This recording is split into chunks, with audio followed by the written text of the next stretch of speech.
এগুলা তো ভ্যাকসিন।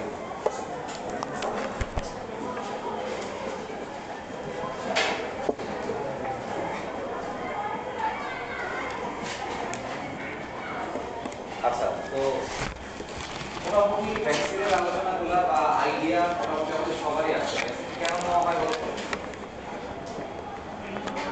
এক কথায় যদি বলি, ভ্যাকসিন নেওয়া হয় শরীরের আমাদের বডির উপরে যে ইমিউন সিস্টেমটা থাকে সেই ইমিউন সিস্টেমকে ট্রেনিং দেওয়ার জন্য। সহজ মানে আমি যে ভ্যাকসিনটা নিচ্ছি আমার টার্গেট হচ্ছে যেই ডিজিজের জন্য আমি ভ্যাকসিনটা নিলাম যাতে নেক্সটে এই ডিজিজটা আমার বডিতে না হয়। তাহলে আমি বডিকে কিভাবে ট্রেনিং দিলাম? ধরো আমি করোনার ভ্যাকসিন নিচ্ছি, তাহলে যদি করোনার অ্যান্টিজেন বা ফরেন পার্টিকেল আমার বডিতে আসে তাহলে ভ্যাকসিনের কারণে আমার করোনা হওয়ার চান্স কি হয়ে যাবে? কমে যাবে, কারণ আমার ইমিউন সিস্টেমটা আগে থেকেই কি ট্রেন, ওয়েল ট্রেন। তো এটাকে বলা হচ্ছে যে ভ্যাকসিন হচ্ছে একটা বায়োলজিক্যাল প্রিপারেশন যেটা আমাদের ইমিউন সিস্টেমকে ট্রেনিং দেয়। এর কোনো ডেফিনেশন এখানে বলা আছে। এখন অনেকগুলো ক্যাটাগরি আছে, তার মধ্যে আমরা শুরু করব সিনথেটিক পেপটাইড বেসড ভ্যাকসিন দিয়ে। খুবই ইম্পর্টেন্ট, এই দেন synthetic peptide based vaccine.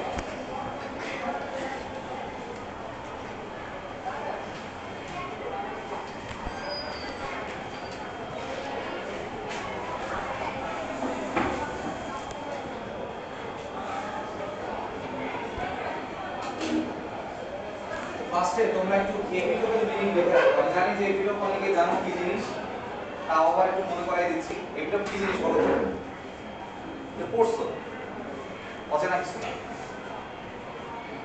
Epitope হচ্ছে অ্যান্টিজেনের একটা নির্দিষ্ট অংশ, যে অংশে অ্যান্টিবডি বাইন্ড করতে পারে। তো লিখে রাখো, the specific part of an antigen, লিখো the specific part of an antigen with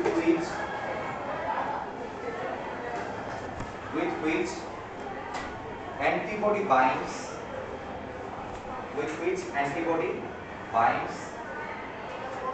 এতটুকু লিখলেই হবে। এটাই আসলে এপিটোপ। তাহলে কি বলছি সহজ বাংলায়? অ্যান্টিজেনের যে অংশে অ্যান্টিবডি বাইন্ড করে তাকে কি বলা হচ্ছে? এপিটোপ বলা হচ্ছে। এপিটোপ দুই ধরনের আছে এই ভ্যাকসিনের ক্ষেত্রে, আপনি দুই ধরনের আছে। একটাকে আমরা বলবো কন্টিনিউয়াস এপিটোপ,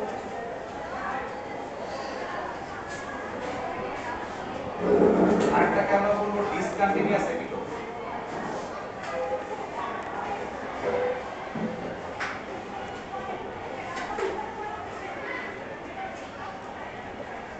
তাহলে এপিটোপের ক্লাসিফিকেশন দুইটা, কন্টিনিউয়াস হতে পারে অথবা ডিসকন্টিনিউয়াস হতে পারে।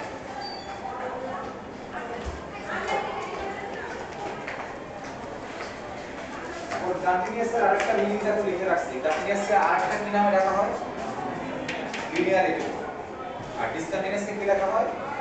কনফরমেশনাল। এটা ভালো করে বুঝো, তাহলে ভ্যাকসিনটা বুঝবা।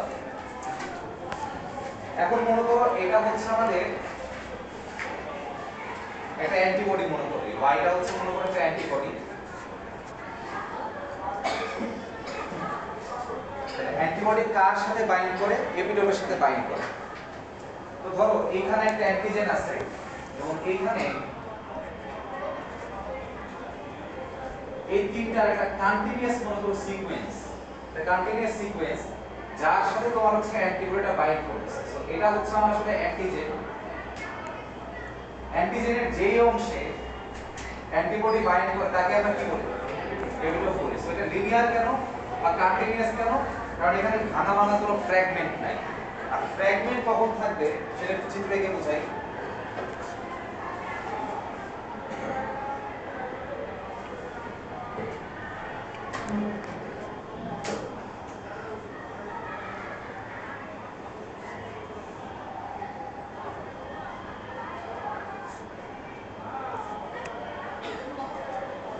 এই ফিগারটা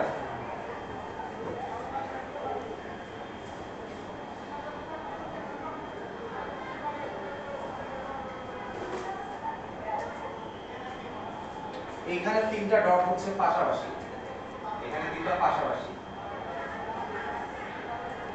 রেড লাইনের বোর্ডের মতো একটা সাথে একটা লিনিয়ার। এগুলোও পাশাপাশি, কিন্তু এগুলা কি কন্টিনিউয়াস নাকি এখানে একটা আছে তারপর অনেকক্ষণ পরে গিয়ে আরেকটা আছে, অনেকক্ষণ পরে গিয়ে আরেকটা আছে, ডিসকন্টিনিউয়াস, এজন্য বলা হচ্ছে ডিসকন্টিনিউয়াস। এবং দেখো তার আরেকটা নাম হচ্ছে কনফরমেশনাল। কেন কনফরমেশনাল? যদি এই চেইনটা তুমি সোজা করে ফেলতা, সোজা করে ফেললে চেইনটা মনে করে এরকম হয়ে গেছে, তখন ডটগুলা কি পাশাপাশি থাকবে? দূরে দূরে থাকবে। এখন এই জিনিসটা যদি বাইন্ড করে, সে এখানেও বাইন্ড করতে পারে, এখানেও বাইন্ড করতে পারে, অথবা কি এখানেও বাইন্ড করতে পারে। এখন একসাথে তো তিনজনের সাথে বাইন্ড করতে পারবে না, পারবে? পারবে না।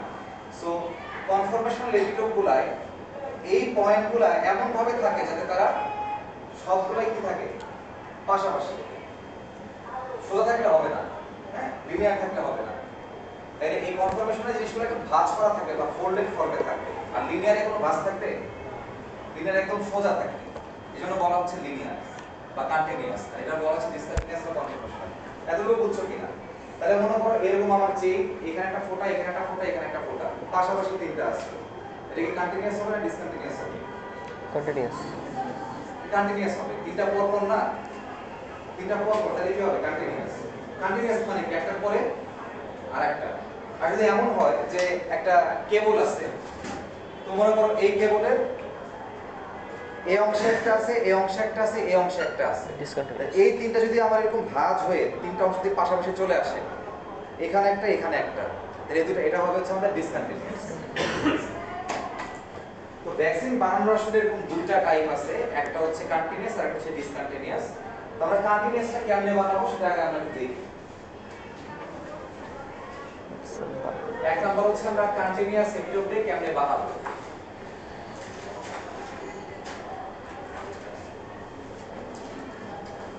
প্রথমে চিন্তা করো অ্যান্টিবডি কি সবার সাথে বাইন্ড করে কিনা এটা বলো। মনে করো তুমি তোমার বডিতে একবার কখনো টাইফয়েড হয়েছে, টাইফয়েড পাবো, টিটেনাস হয়েছে। আমরা যে টিটেনাসের ভ্যাকসিনটা নিই, টিটেনাসের যে ভ্যাকসিনটা নিই, এই টিটেনাসের অ্যান্টিবডিটা কি কোভিডের অ্যান্টিজেনকে আটকাইতে পারবে? পারবে? টিটেনাসের অ্যান্টিবডিটা কাকে আটকাবে? টিটেনাসের অ্যান্টিজেনকে আটকাবে, তাই না? আচ্ছা, একটা জিনিসটা বুঝো, যদি এরকম থাকে যে আমার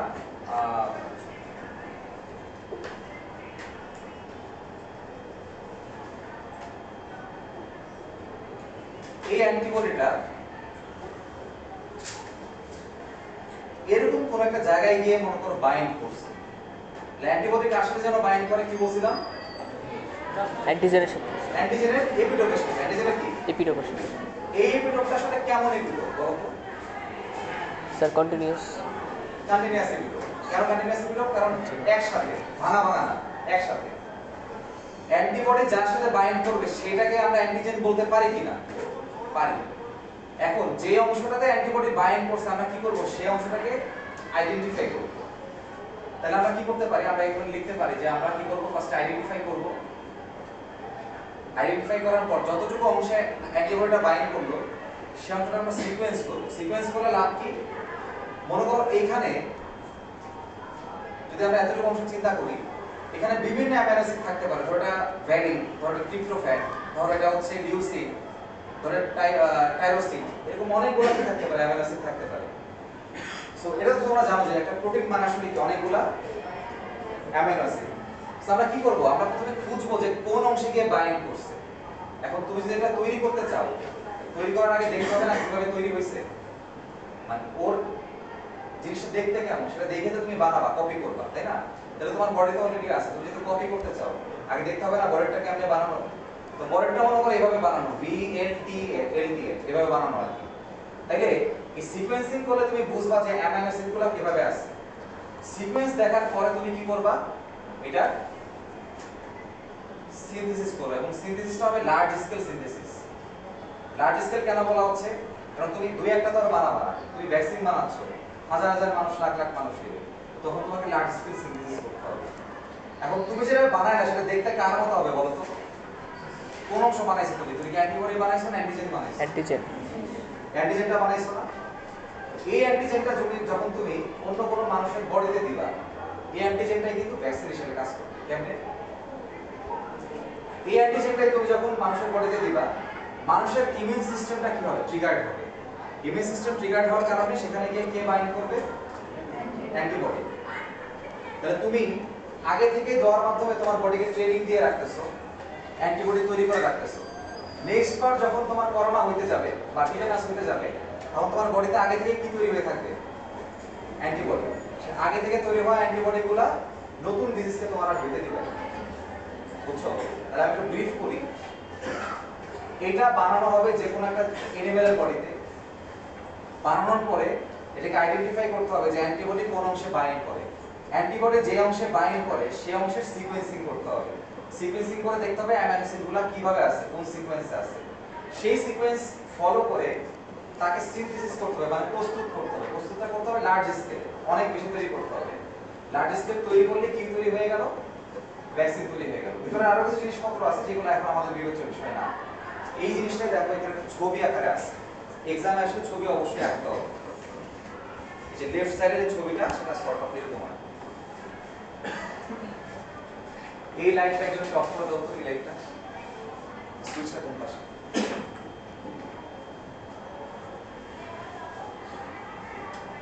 এই লাইনটা ঠিক আছে। দেখো মনে করো এটা একটা র্যান্ডম একটা চেইন। এই চেইনের সমস্ত অংশে অ্যান্টিবডি বাইন্ড করবে না। অ্যান্টিবডি যেখানে বাইন্ড করবে সেই জায়গাটা কি? অ্যান্টিজেন অথবা এপিটোপ। তাহলে অ্যান্টিবডি যেখানে বাইন্ড করবে সেই জায়গাটা কি? অ্যান্টিজেন অথবা এপিটোপ। ওই জায়গাটাকে আমরা কি করব? আইডেন্টিফিকেশন করব। মানে আমরা চিনলাম যে ফাইন সেখানে বাইন্ড করতেছে। তাহলে এই জায়গাটা আবার কি করতে হবে? তৈরি করতে হবে। সো আইডেন্টিফাই করব, এরপর কি করব? সিকোয়েন্সিং করব। আইডেন্টিফিকেশন শেষ, সিকোয়েন্সিং শেষ। এখন কি করব? Large scale synthesis. তাইলে তোমার কি তৈরি হয়ে গেছে? সিনথেটিক পেপটাইড তৈরি হয়ে গেছে। সিনথেটিক মানে কি? ন্যাচারাল নাকি বাইরে থেকে তৈরি করা? Artificial sir. বাইরে থেকে আর্টিফিশিয়ালি তৈরি করা। দ্যাটস ওয়াই যে অংশটা মানুষের বডিতে ছিল বা অ্যানিমেলের বডিতে ছিল সেটা আমরা বাইরে নতুন করে নিজেরা তৈরি করছি। এজন্য বলা হচ্ছে সিনথেটিক পেপটাইড।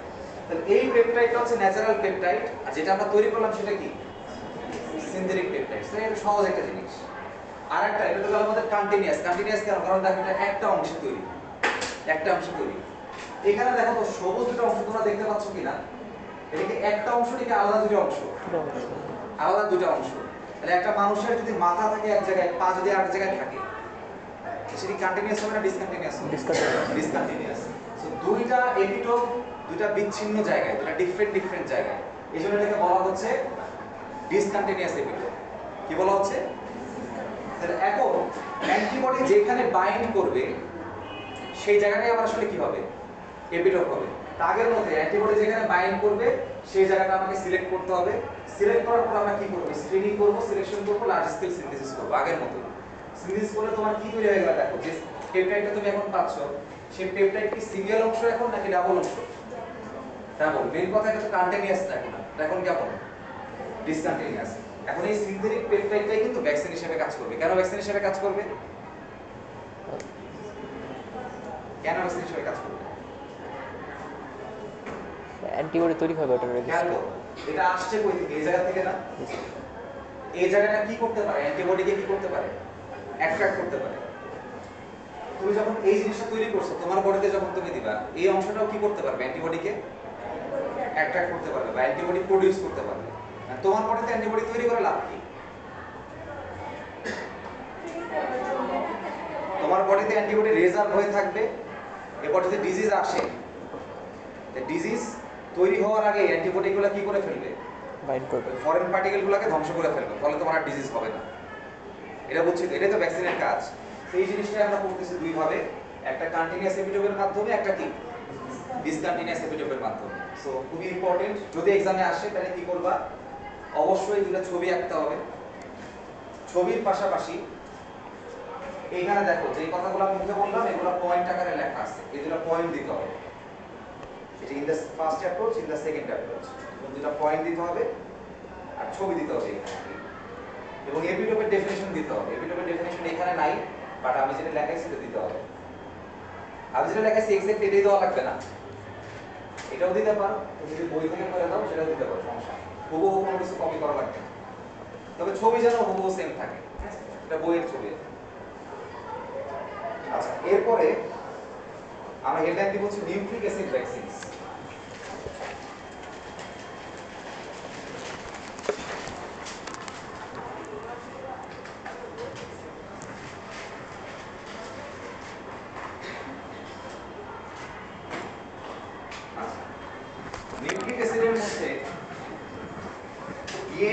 আরএনএ এগুলোর নাম তো আমরা সবাই জানি। ডিএনএ ফুল ফর্ম কি?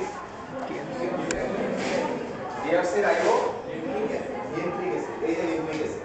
তো ডিএনএ একটা নিউক্লিক অ্যাসিড। আবার আরএনএ ফুল ফর্ম কি? Ribo nucleic acid. তার মানে নিউক্লিক অ্যাসিড ভ্যাকসিন বলতে মিন করতেছে যেগুলোকে আমরা ডিএনএ ভ্যাকসিন বলি বা আরএনএ ভ্যাকসিন বলি, এগুলো আসলে কি? Nucleic acid vaccine. এই ভ্যাকসিনগুলো আমরা তৈরি করব কিভাবে? এটা হচ্ছে প্রথম কথা। তৈরি মূলত করা হয় লার্জ স্কেলে ফার্মেন্টেশনের মাধ্যমে। আমরা এটা পরে চ্যাপ্টারে করব। এইটা হচ্ছে এরকম, মনে করো কেউ তোমার ডিজিজ তৈরি করে, ধরো এই জিনিসটা ডিজিজ তৈরি করে, এর একটা প্রোটিন। প্রোটিন কেমনে তৈরি হয়? স্যার এমআরএনএ থেকে। ভালো কথা, অ্যামাইনো অ্যাসিড থেকে তৈরি হয়। সেন্ট্রাল ডগমা পড়ছো না? প্রথমে ডিএনএটা এমআরএনএ কনভার্ট হয়, এরপর এমআরএনএ কি করে? প্রোটিন তৈরি করে। তাহলে মনে করো এটা হচ্ছে কোভিডের একটা কোভিডের একটা মনে করো ভাইরাস বা কোভিড ডিজিজ তৈরি করে এমন একটা অ্যান্টিজেন, ঠিক আছে? তাহলে এই অ্যান্টিজেন যদি প্রোটিন হয়, এই প্রোটিন তো কোনো না কোনো আরএনএ থেকে তৈরি হয়েছে। সেই এমআরএনএ আবার কোন জায়গা থেকে তৈরি হয়েছে? ডিএনএ থেকে তৈরি হয়েছে, তাই না? কারণ সিস্টেম কি? ডিএনএ থেকে ট্রান্সক্রিপশন হয়ে এমআরএনএ তৈরি হয়, এমআরএনএ থেকে ট্রান্সলেশন হয়ে প্রোটিন তৈরি হয়। তাহলে আমি যদি ডিএনএটা বুঝতে পারি যে এই ডিএনএর জন্য ডিজিজটা হচ্ছে, আর আমি যদি সেই ডিএনএটাকে লার্জ স্কেলে তৈরি করতে পারি, তাহলে ওই ডিএনএ যখন আমার বডিতে যাবে, ওই ডিএনএও তো কি তৈরি করবে বলো তো? প্রোটিন তৈরি করবে। আস্তে আস্তে এই প্রোটিনটা তৈরি করবে, এবং এই প্রোটিনের এগেইনস্টে আমার বডিতে কি তৈরি হবে? Immune system, antibody. এবং আমার বডি আগে থেকে ট্রেনিং পায় থাকবে যে যদি ডিজিজ আসে, ওই অ্যান্টিবডিগুলো ডিজিজকে কি করে ফেলবে? মেরে ফেলবে। তো মোরালেস দেখো এগুলোই লেখা যে ইন দিস অ্যাপ্রোচ, যেটা ডিএনএ আমাদের থাকতেছে বা আমাদের যে আরএনএ থাকতেছে, ডিএনএ বা আরএনএ এগুলাই তো আসলে কাকে কোডিং করে বা কাকে তৈরি করে? প্রোটিনকে তৈরি করে। তো দেখো এখানে লেখা আছে plasmid DNA or messenger RNA encoding the desired antigen. অ্যান্টিজেনের কথা কেন বলতেছে হঠাৎ করে?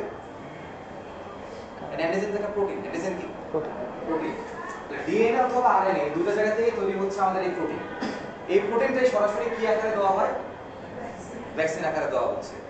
দা হোস্ট সেল মানে আসলে কি? যার মধ্যে দেওয়া হচ্ছে আর কি।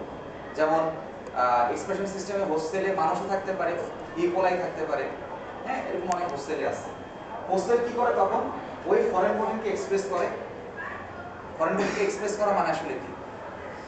মানে স্যার হচ্ছে ডিএনএ থেকে প্রোটিন ইমিউন সিস্টেমের সামনে তুলে ধরে আর কি। ইমিউন সিস্টেমের সামনে তুলে ধরে তখন ইমিউন সিস্টেম কি হয়? ট্রিগার্ড হয়। ইমিউন সিস্টেম ট্রিগার্ড হলে কি হয়? অ্যান্টিবডি ইমিউন ফাংশন তৈরি হয়, বা তোমার হচ্ছে কি বলে, ভাইরাসের এগেইনস্টে বা ব্যাকটেরিয়ার এগেইনস্টে কাজ শুরু হয় আর কি।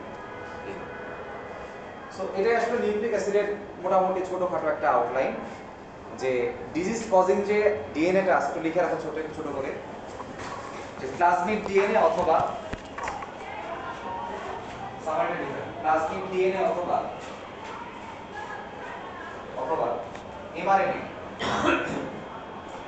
এমআরএনএ থেকে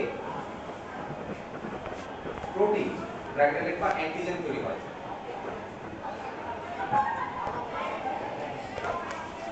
প্লাজমিড ডিএনএ और এমআরএনএ থেকে প্রোটিন ব্র্যাকেটে লিখবা অ্যান্টিজেন তৈরি হয়। এবার লিখবা এই অ্যান্টিজেনের কারণে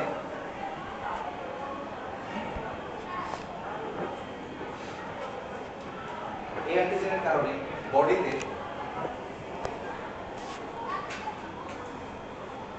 ইমিউন সিস্টেম অ্যাক্টিভেটেড হয়। ইমিউন সিস্টেম অ্যাক্টিভেটেড হয়।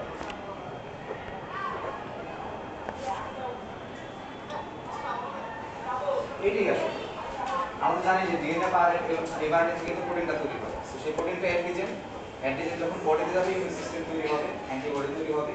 এই জিনিসটা আমাকে পরে ভাইরাস বা ব্যাকটেরিয়া এগেইনস্টে ইমিউনিটি দিবে। প্রোডাকশনটা আমাদের এখানে নাই, প্রোডাকশন আমরা পরের ফেজে দেখব। এবার আসো, এই জিনিসটা আমাদের জন্য ইম্পর্টেন্ট, জেনেটিক্যালি ডিটক্সিফাইড প্রোটিনস, হ্যাঁ, জেনেটিক্যালি ডিটক্সিফাইড প্রোটিনস।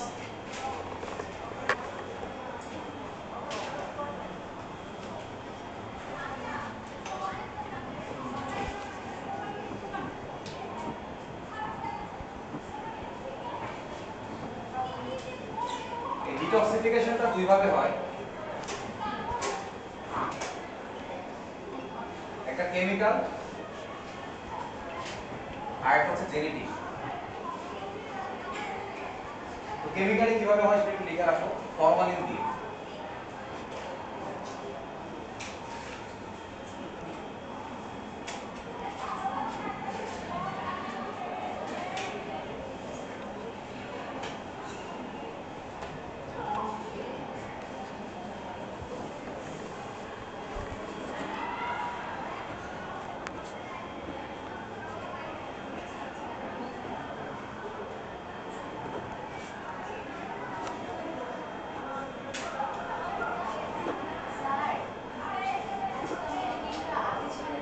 ছেড়ে দিব কিন্তু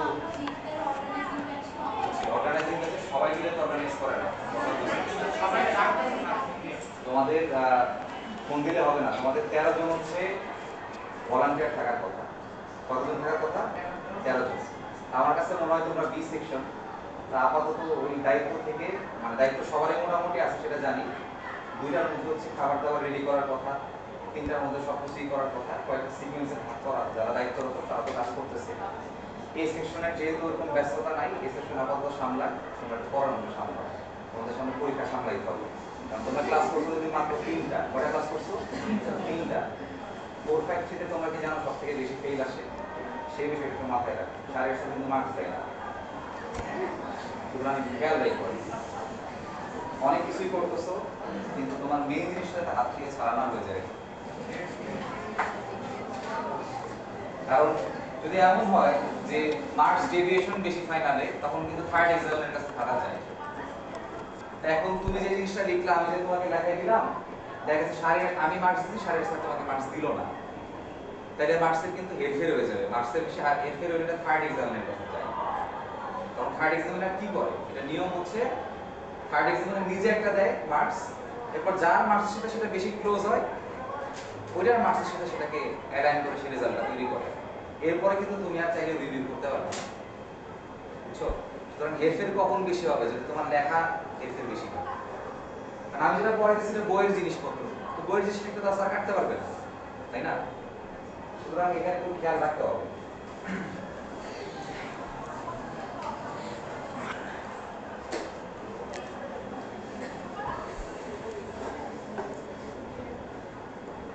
এই যে বললা যে আজকে একটু কম পড়া, কোন দিন বেশি পড়ছি?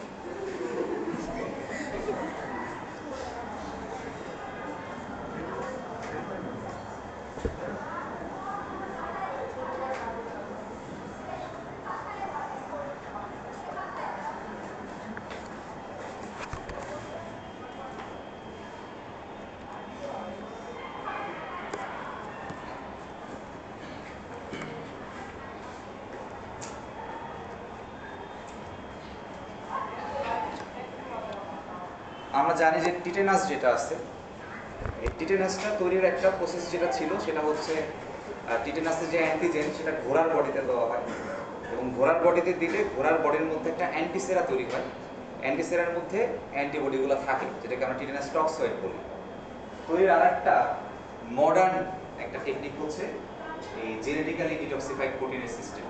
সেখানে আমরা কি করি, কেমিক্যালটা আমি একটু পরে বলতে থাকি, জেনেটিকটা শেষ করে দিই।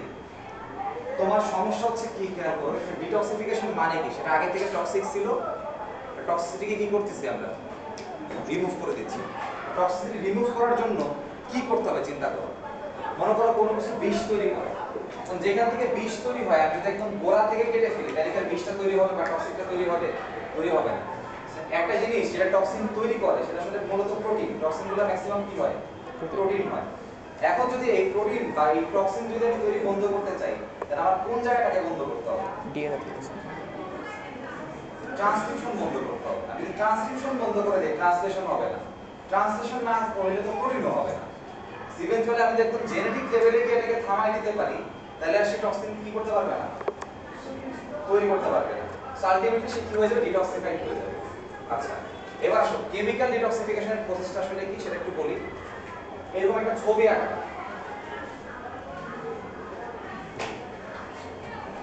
ছবির মধ্যে দুটো আলাদা আলাদা ফেস। উপরের যে অংশটা এটা হচ্ছে আমাদের এপিটোপ, হ্যাঁ এটা আমাদের এপিটোপ। আর নিচের যে অংশটা এটা হচ্ছে আমাদের এখানে হচ্ছে টক্সিসিটি রিসেপ্টর।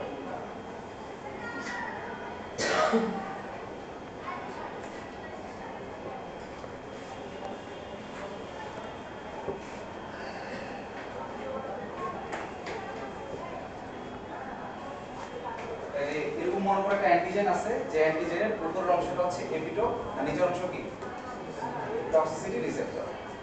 এখন দেখো আমরা আসলে কোন অংশটাকে অ্যাক্টিভ করতে চাই বা কোন অংশের সাথে আমরা চাই যে কেউ একজন বাইন্ড করুক, গেস করো। আমরা চাই এপিটোপের সাথে বাইন্ড করুক, আমরা চাই এপিটোপের সাথে একটা অ্যান্টিবডি এসে কি করুক, বাইন্ড করুক। কারণ এটা যদি হয় তাহলে বডিতে ইমিউন সিস্টেমটা ঠিকঠাক কি করবে, কাজ করবে। যদি এমন হয়ে যায় টক্সিসিটি রিসেপ্টরের সাথে এসে বা টক্সিসিটি রিসেপ্টর কারো না কারোর সাথে যদি বাইন্ড করে ফেলে, বাইন্ড করলে কি সমস্যা হবে বলো তো? টক্সিসিটি দেখা যাবে। এখন আমরা যদি ডিটক্সিফিকেশন করতে চাই তাহলে কেমিক্যাল প্রসেস কি ছিল? ফরমালিনের সাথে কি করা, কোভ্যালেন্ট বন্ড ফর্ম করা। যদি ফরমালিন এই টক্সিসিটি রিসেপ্টরের গায়ে এরকম বসে যেতে পারে, তাহলে ফরমালিন বসার কারণে এখন কিন্তু সে অন্য কোনো রিসেপ্টরের সাথে কি করতে পারবে না, বাইন্ড করতে পারবে না। তাহলে আমি এখন বলতে পারি কিনা যে এই জায়গাটা বা এই অংশটা, মনে করে এই অংশটা পুরোটাই আমরা ফরমালিন দিয়ে কি করে দিলাম,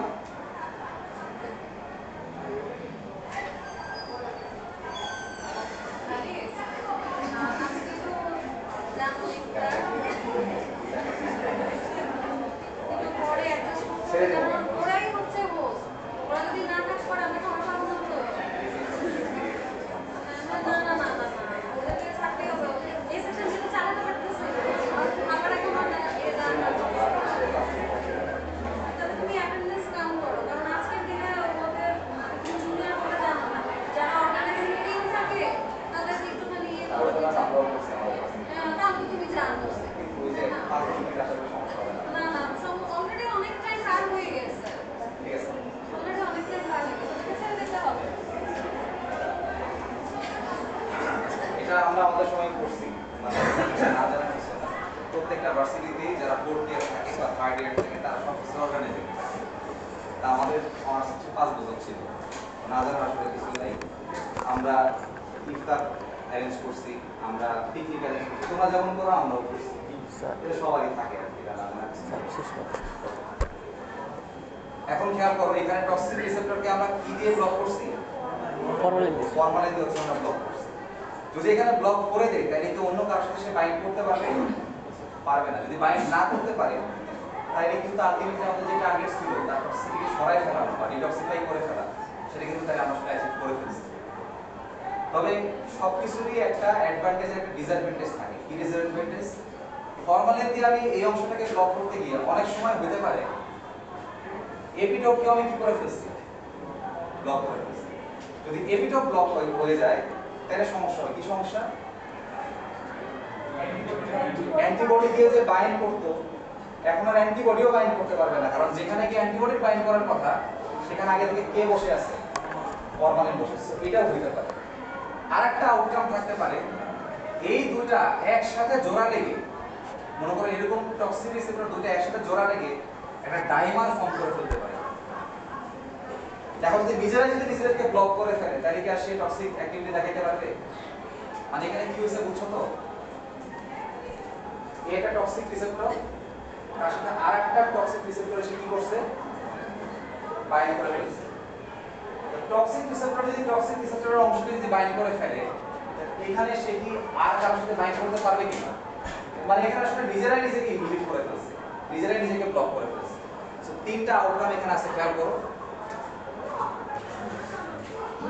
এখানে যেটা দেখতে পাইতেছো উপরের অংশটা আমার এখানে কি ব্লক হয়েছে কিনা খেয়াল করো তো। সবুজ অংশটা হচ্ছে ব্লক করা, সবুজ হচ্ছে ফরমালিন। এখানে সবুজ অংশ কি, ফরমালিন। খেয়াল করো এখানে সবুজ অংশটা কি এই অংশকে ব্লক করছে কিনা, করে নাই। খেয়াল করো এখানে ব্লক করছে, এখানে কিন্তু করে নাই। এখানে ব্লক করে নাই মানে কি, এখানে কিন্তু এপিটোপটা ওপেন আছে। নিচের যে চওড়া অংশটা, চওড়া অংশে কে বসে আছে দেখো তো, ফরমালিন বসে আছে। তার মানে এটা কিন্তু ডিটক্সিফাইড হয়ে গেছে। এখানে খেয়াল করো এটাও ডিটক্সিফাইড হইছে, কিন্তু ডিটক্সিফাইড হওয়ার সাথে সাথে উপরের যে এপিটোপটা আছে, এপিটোপটাও এখানে কি হয়ে গেছে, ব্লক হয়ে গেছে। তাহলে এখানে ডিটক্সিফাই হইছে, সেটা আমরা খুশি। কিন্তু সমস্যা কোথায় হয়ে গেছে, এপিটপ ব্লক। এপিটপটাও ব্লক হয়ে গেছে। আর 3 নাম্বার ছবিটা দেখো, এখানে একজন আরেকজনের সাথে কি হয়ে গেছে? Dimer formation. ডাইমার ফর্মেশন হয়ে গেছে। তো 3টা আউটকামের কথা বলছিলাম, এটা হচ্ছে সেই 3টা আউটকাম। এই আর কি। আচ্ছা, সো আমাদের ভ্যাকসিনের পার্টটা মোটামুটি হয়ে গেছে। স্টোরেজের ক্ষেত্রে একটু ছোট করে লিখে রাখো যে 2 থেকে 8 ডিগ্রি সেলসিয়াসে এটা স্টোর করতে হবে, হ্যাঁ? স্টোরেজটা একটু লিখে রাখো, 2 থেকে 8 ডিগ্রি সেলসিয়াসে স্টোর করতে হয়। আর ভায়ালের নেচার লিখে রাখো। ভায়াল মানে কি? যেখানে ভ্যাকসিনটা রাখতে হয়। এই ভায়ালটা টাইম সেনসিটিভ অথবা টেম্পারেচার সেনসিটিভ অথবা পিএইচ সেনসিটিভ, ঠিক আছে? এই তিনটার যে কোনো একটা রাখতে হবে। ভায়াল মানে কি? যেটার মধ্যে কি থাকে? ভ্যাকসিনটা থাকে। সো পিএইচ সেনসিটিভ কেন, টাইম সেনসিটিভ কেন, টেম্পারেচার সেনসিটিভ কেন? মনে করো টাইম সেনসিটিভ দিয়ে তোমাদেরকে আমি বুঝাই দিই সহজে। একটা ভ্যাকসিনের মনে করো এক্সপায়ারি ডেট আছে 6 মাস। তো আমি ভায়ালটাকে এমন ভাবে বানাবো 6 মাস পরে গিয়ে এমন কোনো একটা চেঞ্জ হবে, বাইরে থেকে দেখলেই বোঝা যাবে এটা ডেট এক্সপায়ার হয়ে গেছে। তখন আর মানুষ এটাকে খাবে না। টেম্পারেচার সেনসিটিভ কি? তোমার স্টোর করার কথা কত থেকে কত ডিগ্রি সেলসিয়াস? 2 থেকে 8। যদি কখনো এমন হয় যে 10 ডিগ্রি সেলসিয়াস হয়ে গেছে টেম্পারেচার বা 20 ডিগ্রি সেলসিয়াস হয়ে গেছে, তাইলে ভ্যাকসিনটা বা ভ্যাকসিনের যে ফর্মুলেশনটা নষ্ট হয়ে যাবে। বাইরে থেকে দেখতে পাওয়া যাবে, এটা কি করা যাবে না, ইউজ করা যাবে না। একইভাবে পিএইচ সেনসিটিভ যেটা, যে পিএইচে থাকার কথা যদি সেই পিএইচ এর মধ্যে না থাকে, তাইলেও সেটা কি হয়ে যাবে, নষ্ট হয়ে যাবে। বাইরে থেকে তুমি দেখলে বুঝবা যে এই ভ্যাকসিনটা ইউজ করা যাবে না। তাইলে তুমি এমন ভাবে টার্গেটটা মানে ফিক্স করে ফেলছো যে স্টোরেজ কন্ডিশন মেইনটেইন না করলে এটা অটোমেটিক নষ্ট হয়ে যাবে। সো তুমি বাইরে থেকে দেখতে বুঝবা নষ্ট হয়ে গেছে, তখন তুমি এটা পারচেজ করবা না বা তুমি ইউজ করবা না। তাহলে কি সেফ থাকা গেল? সেফ হচ্ছে স্টোরেজের কন্ডিশন। ইয়ার তাহলে আজকে আমরা এখানে শেষ করে দিই। আমাদের অ্যান্টিবডি পার্টটা হচ্ছে বাকি রইল।